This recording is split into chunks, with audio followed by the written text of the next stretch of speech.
it was really kind of inspiring to realize what all women actually did go through just to kind of be able to put themselves out there. I mean, they really opened the way for us women now. I mean, because otherwise we wouldn't have been able to do all the things that we're able to do.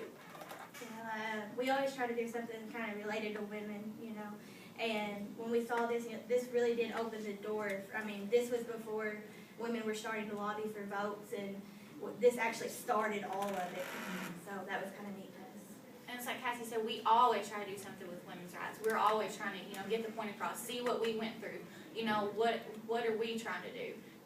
We're trying to get the point across that, women didn't have to, women pushed a lot more for what they can do now than what men did. I mean, it came natural, so to speak, for men. Men automatically thought, well, I can do this and I can do that, and women were thought to sit at home and take care of the house and do those things. So it was really inspiring, really, to realize that women said, hey, I had enough of this, I can't stand. I mean, they had to go to crazy extremes like this to get there. Just to be recognized. Yeah. In looking at your sources, what was some of the sources that you used?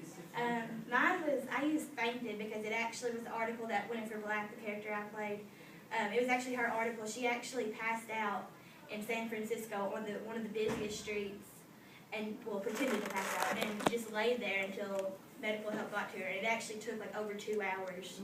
So if something was really wrong with her, it could have been very bad.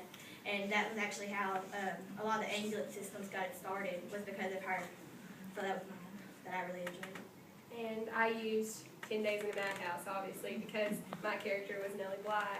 And the woman, it's awesome, really. I mean, she just walked around the streets of her town with just this crazy look and didn't shower, didn't do anything, just wandered around the streets, and she practiced for hours getting that crazy demonic look in her face just to, be able to be accepted into the madhouse. And so it helped me out a lot to portray my character.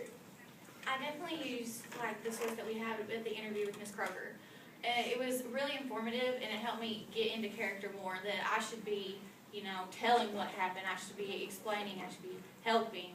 It really helped me a lot.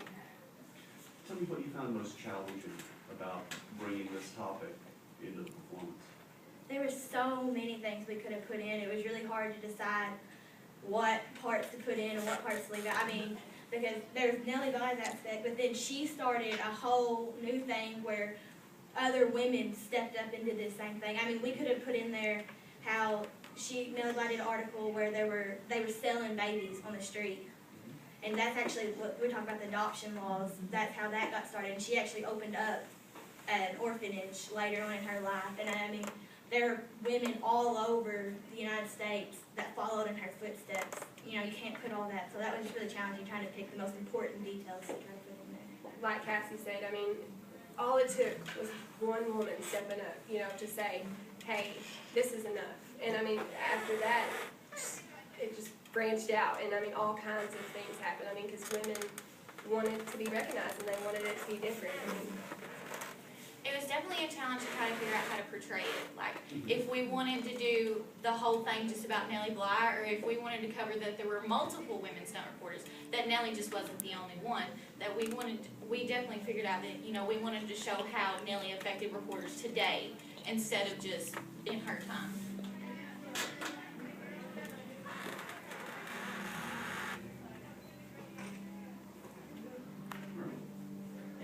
Thank Thank you. you. Very much.